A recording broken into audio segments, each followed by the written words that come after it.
好多人都注重牙齒嘅清潔，但係對於牙刷嘅清潔就唔係太注重啦。有陣時我會叫啲病人攞佢屋企支牙刷俾我睇嘅，除咗牙刷毛變攣或者變黃之外咧，甚至乎有陣時咧掰開啲牙刷毛睇咧，嗰啲牙刷毛嘅根部地方咧都會有啲灰色或者啡色、黑色一點點嘅。嗱，嗰啲好大機會係毛菌嚟嘅。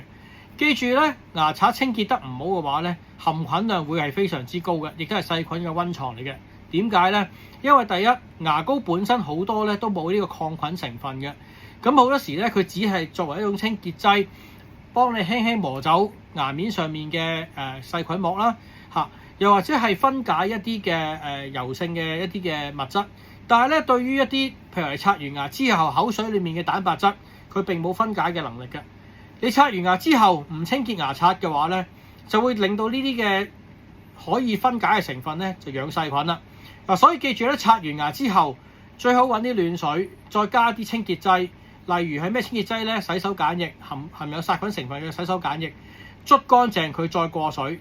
如果你再穩陣啲嘅，可以用啲漱口水浸泡嗰支牙刷一陣，咁令到咧啲牙刷毛裡面唔會再藏有細菌。